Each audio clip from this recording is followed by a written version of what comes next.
जय हिंद साथियों।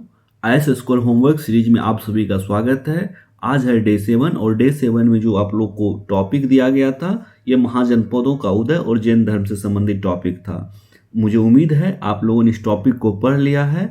साथ ही आपको इस टॉपिक से संबंधित जो है एक छोटा सा कंसेप्चुअल वीडियो डेली मिलता है। इस वीडियो को देख करके आप नोट्स बनाते हैं और उसी नोट से और इसी टॉपिक से रिलेटेड आपको एमसीक्यू जो है रात में 8 बजे इसी चैनल पे लाइव डिस्कशन होता है, जहां आप अपना आंसर लाइव चैट में भेजते हैं, जहां फैकल्टी आपको गाइड करते हैं और कॉन्सेप्ट और भी क्लियर करते हैं। और इस तरह से हर दिन एक टॉपिक और हर दिन रिवीजन, और इसी तरह से आपकी तैयारी और मजबूत होती है। यह सीरीज न केवल आपके सिलेबस को कवर करती है बल्कि आपको और डिसिप्लिन, डेली रूटीन और एग्जाम ओरिएंटेड फोकस भी सिखाती है।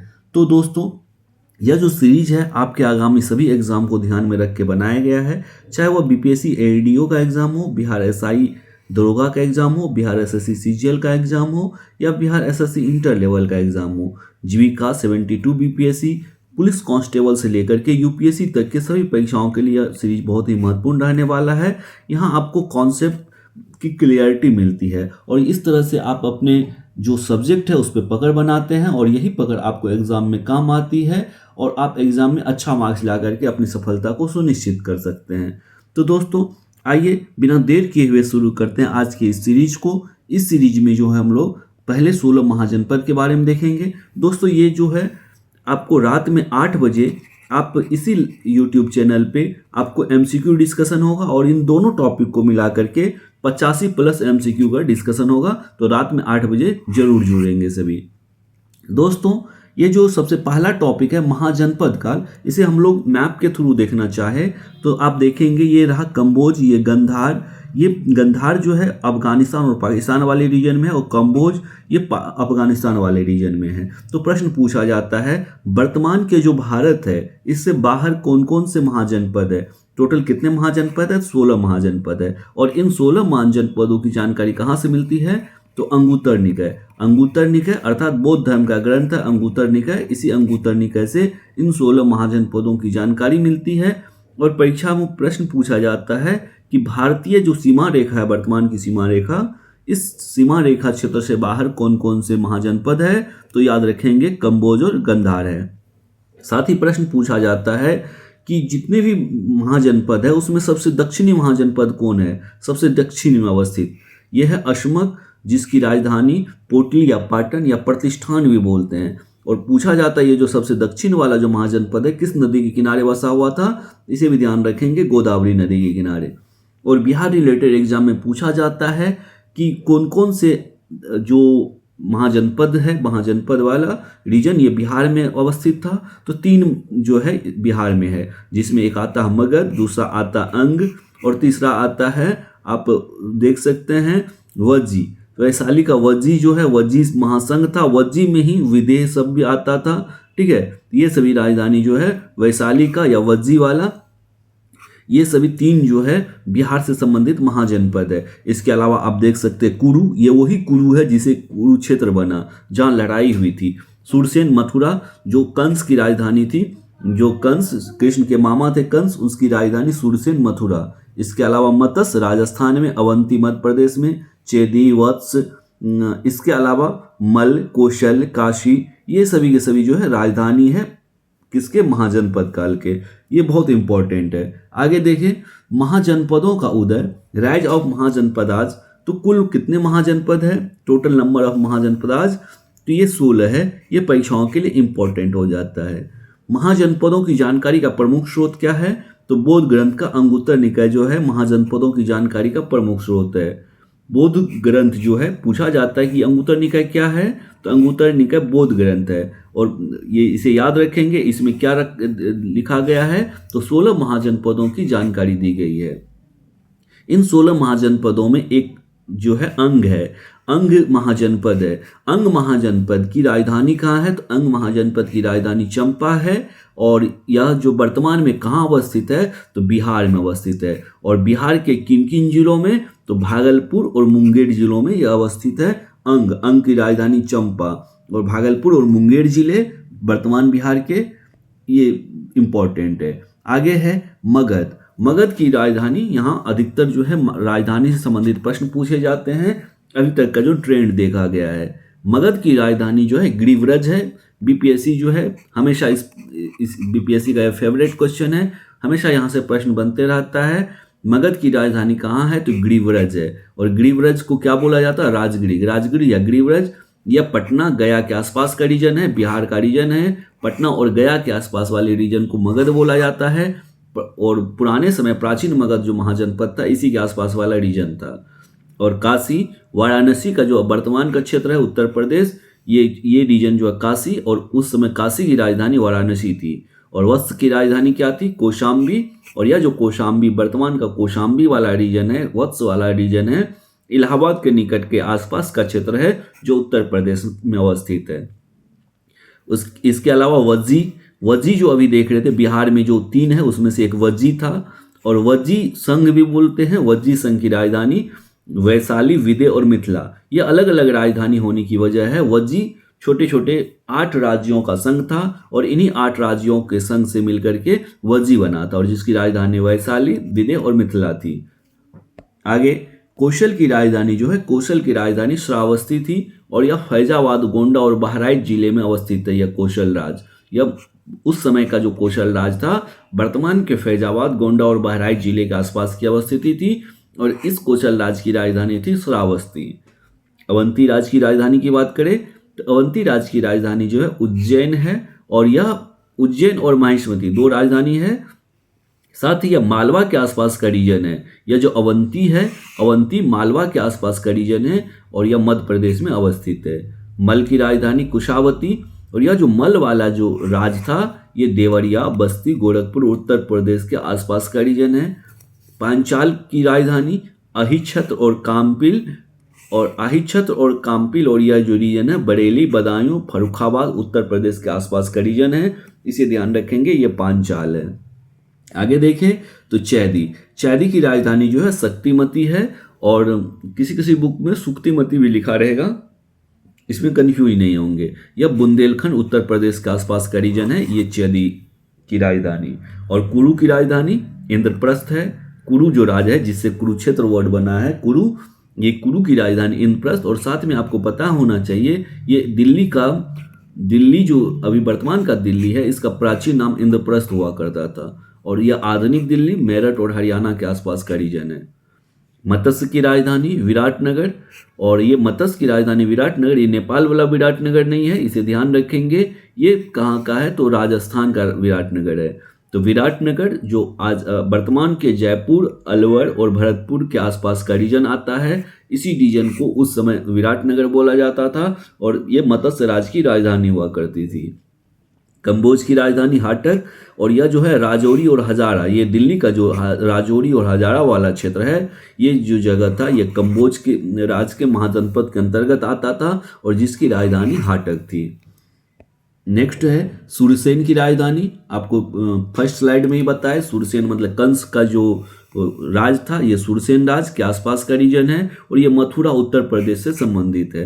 अशमक की राजधानी पोटली या पाटन, और प्रतिष्ठान भी आपने देखा। और प्रतिष्ठान जो है यह किस नदी के किनारे है, ऐसा भी प्रश्न परीक्षाओं में पूछा गया।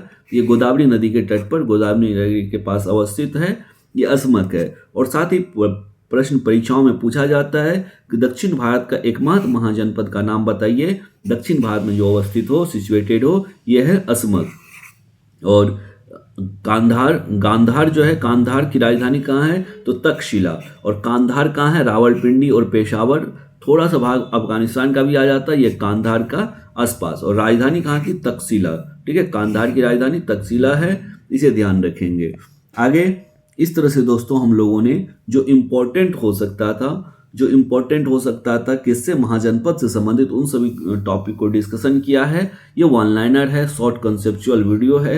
इस वीडियो को देख करके आप रात में आते हैं, और 8 बजे रात में आपको पर डे जो है डेली लाइव चैट में डिस्कशन होता है। आप आंसर लाइव चैट में भेजते हैं, फिर हम इसे डिस्कस करके बताते हैं कि आप खुद से चेक कर लेते हैं आपका सही है गलत है। इसी तरह से आज रात भी प्रत्येक दिन रात में 8 बजे जरूर जुड़ेंगे।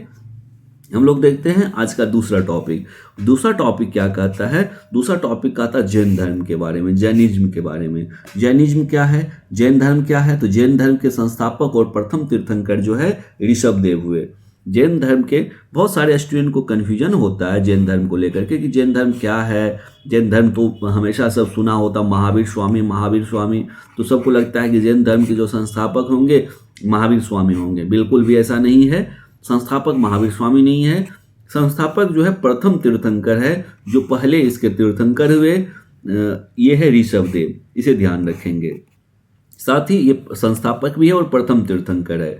और 23वें तीर्थंकर की जहां बात करें तो ये पार्श्वनाथ है। 23वें तीर्थंकर का नाम पार्श्वनाथ है और पार्श्वनाथ द्वारा भिक्षुओं को दिया गया उपदेश क्या क्या है? तो ये इन्होंने 4 उपदेश दिए। देखिए, पहला, दूसरा, तीसरा और चौथा, 4 उपदेश दिए।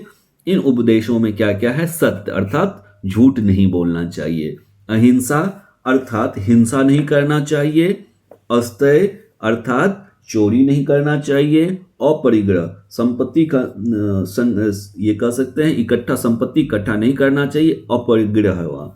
ठीक है।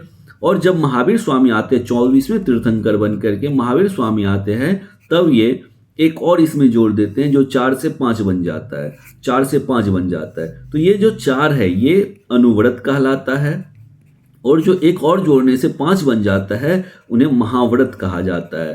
ठीक है। महावर्ड इसलिए लगा क्योंकि इसमें जो 5वां जो जोड़ा गया है उपदेश में, यह है ब्रह्मचर्य। ब्रह्मचर्य, और ये इसका पालन सबके लिए आसान नहीं था। ये केवल और केवल जो है जैन धर्म के जो मानने वाले होते थे, जैन धर्म के भिक्षु होते थे, उनके लिए होता था। और जैन धर्म को मानने वाले ऐसे लोग जो गृहस्थ जीवन में रहते थे, कृषि करते थे, उनके लिए अनुव्रत था।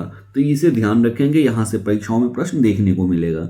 जैन धर्म के 24वें तीर्थंकर की बात करें तो जैन धर्म के 24वें तीर्थंकर और अंतिम तीर्थंकर, पहला और संस्थापक एक और 24वां और अंतिम एक, इसे बहुत अच्छे से याद रखेंगे, समझेंगे।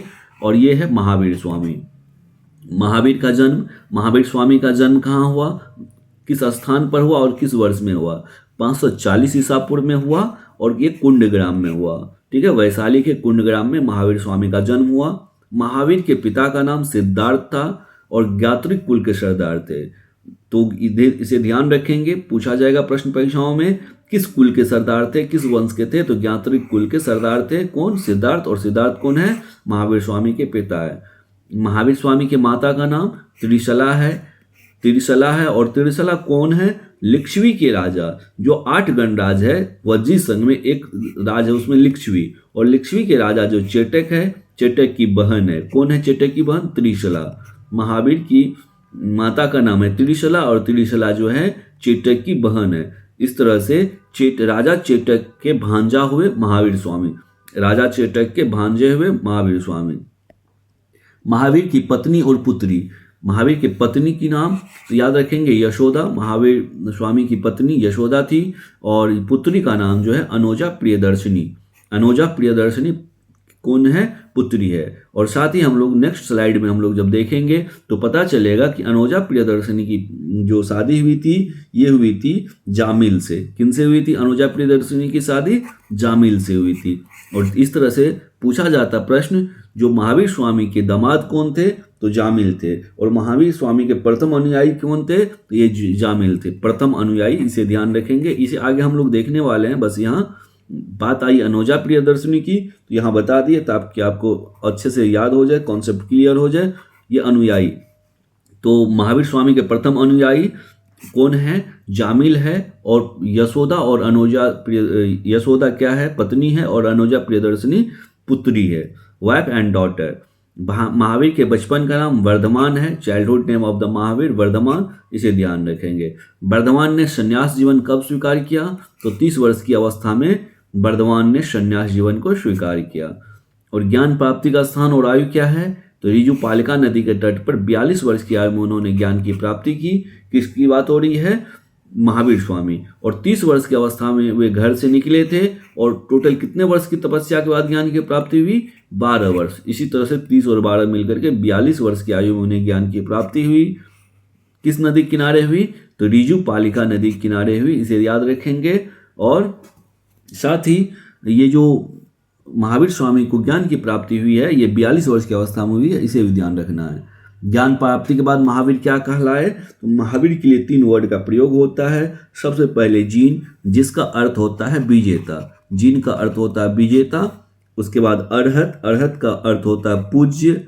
और इसके अलावा निर्ग्रंथ, निर्ग्रंथ का अर्थ होता है बंधनहीन, बंधनहीन। ये चीज जो है किनके लिए प्रयुक्त किया गया, ये कौन कहलाए, तो ये तीनों के तीनों जो हैं ये महावीर स्वामी के, महावीर की को ज्ञान प्राप्ति के बाद जीन, अहर्ता और निर्ग्रंथ कहे गए। ज्ञान प्राप्ति के बाद महावीर कहलाए ये 3 वर्ड, ठीक है। उन्होंने विजेता, जीत लिया अपने इंद्रियों को, और वे पूज्य हो गए और बंधनहीन हो गए, किसी बंधन में बंधे हुए नहीं रहे, ठीक है। महावीर ने उपदेश किस भाषा में दिए, तो अर्धमागधी अर्थात प्राकृत भाषा में उपदेश दिया अपने, और ये इसे अर्धमागधी भाषा भी बोला जाता प्राकृत को, ठीक है। तो यहाँ से प्रश्न परीक्षाओं में देखने को मिलता है। महावीर के अनुयायियों को क्या कहा जाता था, निर्ग्रंथ, और निर्ग्रंथ को आपने पीछे क्या देखा, बंधनहीन, बंधनहीन, ठीक है। बंधनहीन अर्थात निर्ग्रंथ, बंधनहीन या निर्ग्रंथ कहे जाते हैं महावीर के अनुयायी।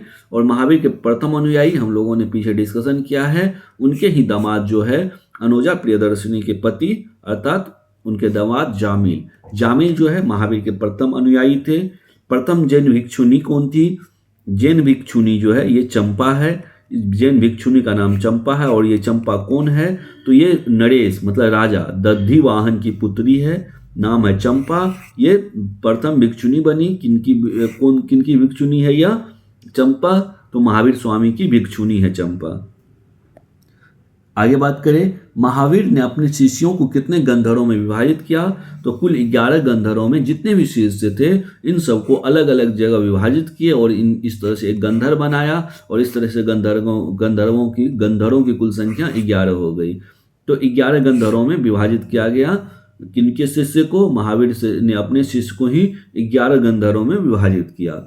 इसी में एक प्रश्न आता है, आचार्य सुधर्मा कौन थे, तो महावीर के एकमात्र गंधर, जो ऊपर में 11 गंधर है उसमें से एकमात्र ऐसा गंधर है जो उनकी मृत्यु के बाद भी जीवित रहे, और जैन धर्म के प्रथम थेरा और मुख्य उपदेशक भी बने, ठीक है। उपदेशक और थेरा एक ही चीज है, जैन धर्म के उपदेशक और थेरा बने किनके मृत्यु के बाद, तो महावीर स्वामी की मृत्यु के बाद। और व्यक्ति का नाम क्या है, आचार्य सुधर्मा है। ये आचार्य सुधर्मा जो 11 गंधर्वों में बांटा था उसी में से एक गंधर्व है आचार्य सुधर्मा, ठीक है।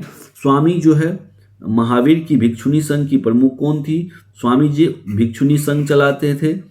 और भिक्षुनी संघ की प्रमुख, इससे पहले आपने जब आंसर किया था चंपा, तो वो क्वेश्चन क्या था कि पहली भिक्षुनी बनने वाली महिला तो चंपा, और भिक्षुनी संघ की प्रमुख हेड कौन है, चंदना है।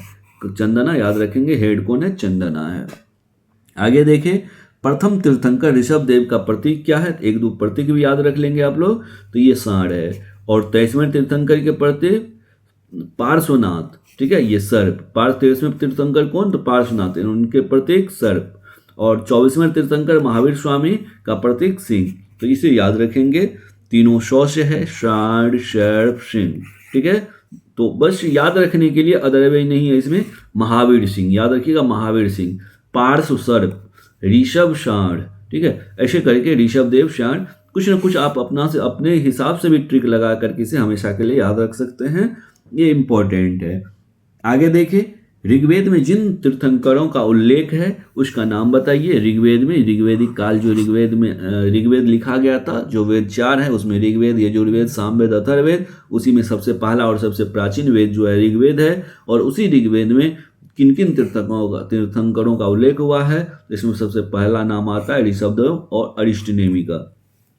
ऋषभदेव और अरिष्टनेमी जो है ये ऋग्वेद में उल्लेखित तीर्थंकर है। और अरिष्टनेमी का संबंध किससे माना जाता है, अरिष्टनेमी का जो संबंध है भगवान श्री कृष्ण से माना जाता है, इसे ध्यान रखेंगे। प्रथम जैन संगति का वर्ष क्या है, तो जिस तरह से बौद्ध संगति होता है उसी तरह से जैन संगति भी होता है। और जैन संगति में होता क्या है, जैन धर्म को मानने वाले सभी जितने भी उपदेशक है उनके जो हेड है, उनके अनुयायी है, सभी आपस में बैठक करते हैं और बात करते हैं कि कैसे इस धर्म का प्रचार प्रसार किया जाए, कैसे ज़्यादा से ज़्यादा लोगों को जोड़ा जाए, और नियम क्या है, कानून क्या है, कौन नियम को आप पालन करता है, कौन नहीं करता है। इन्हीं सभी बातों के बारे में जो है जानकारियाँ, जिक्र जो है तो है, चर्चा होता है इस संगीति में, इस सभा में, मीटिंग में। तो इसी को बोलते हैं संगीति। प्रथम जैन संगीति का वर्ष क्या है, तो 300 ईसा पूर्व है, और यह कहाँ हुआ था, पाटलिपुत्र में। तो बिहार रिलेटेड एग्जाम के लिए इंपॉर्टेंट हो जाता है, क्योंकि यह बिहार में होता है जैन संगीति का प्रथम संगीति, ठीक है। और प्रथम जैन संगीति का अध्यक्ष कौन है, तो स्थूलभद्र है। प्रथम जैन संगीति का अध्यक्ष स्थूलभद्र है, इसे ध्यान रखेंगे। और भद्रबाहु और स्थूलभद्र के बीच मतभेद हो गया था। जैन धर्म के इस मतभेद के बाद जैन धर्म कितने मतों में बट गया, कितने संप्रदाय में बट गया, तो 2 संप्रदाय में बट गया। नाम क्या क्या था, श्वेतांबर और दिगंबर है।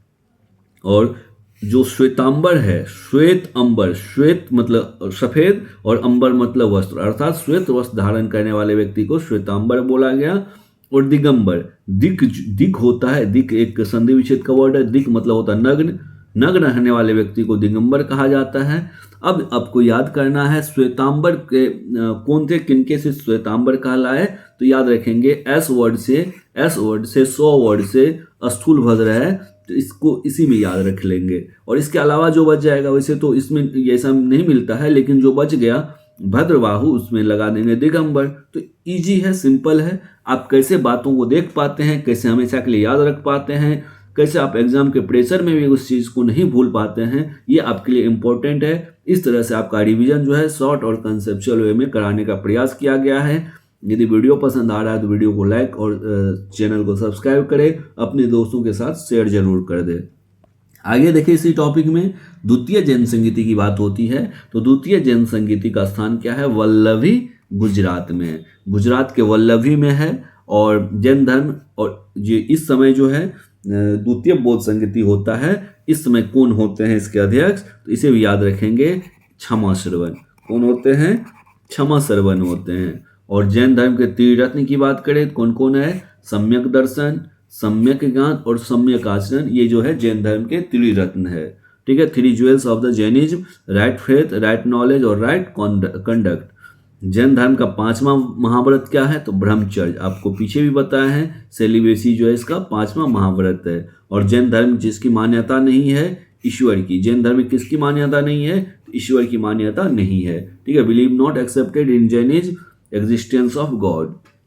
जैन धर्म में विश्वास, जैन धर्म किस चीज में विश्वास करते थे, तो जैन धर्म आत्मा की मान्यता में, फेथ इन सॉल, पुनर्जन्म, रीबर्थ और कर्मवाद एंड थ्योरी ऑफ कर्मा, इनमें विश्वास करते थे जैन धर्म के लोग। और महावीर की मान्यता क्या थी, महावीर की मान्यता पुनर्जन्म और कर्मवाद में विश्वास करना महावीर की मान्यता थी। महावीर की मान्यता क्या थी, तो महावीर जो है, भगवान महावीर, महावीर स्वामी पुनर्जन्म में और कर्मवाद में विश्वास करते थे। पुनर्जन्म का मतलब कि दोबारा जन्म लेना, और कर्मवाद मतलब कर्म का फल भोगना, इसमें विश्वास करते थे महावीर स्वामी।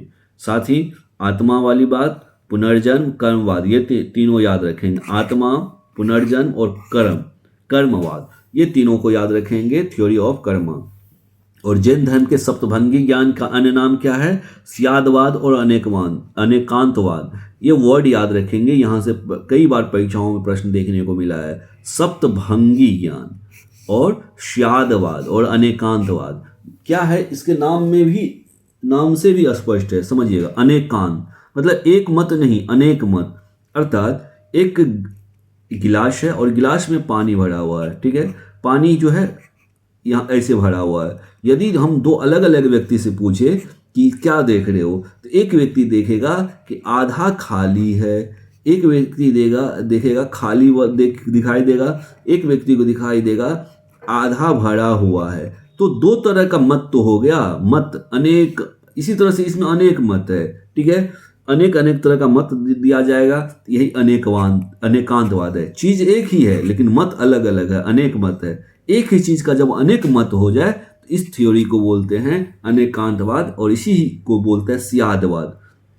सियादवाद, और इसी को बोलते हैं सप्तभंगी ज्ञान। इसी का 3 अलग अलग नाम है, एक ही थ्योरी है। और जैन धर्म ने अपने आध्यात्मिक विचार कहाँ से ग्रहण किए थे? तो ये सांख्य दर्शन से। जो सांख्य दर्शन कपिल मुनि के सांख्य दर्शन है, उसी से जैन धर्म अपने आध्यात्मिक विचार को ग्रहण किए हैं। आगे देखिए, तो जैन धर्म को मानने वाले प्रमुख शासक कौन कौन हुए? उदयन, बंध राजा, चंद्रगुप्त मौर्य, खारवेल, अमोघवर्ष और चंदेल शासक। ये सभी जो है जैन धर्म को मानने वाले प्रमुख राजा तो और है, लेकिन प्रमुख ये सभी है। गोमतेश्वर की मूर्ति जैन धर्म से संबंधित है, और गोमतेश्वर की मूर्ति जो है बाहुबली का निर्माण, जिसका दूसरा नाम है बाहुबली, का निर्माण कहाँ हुआ?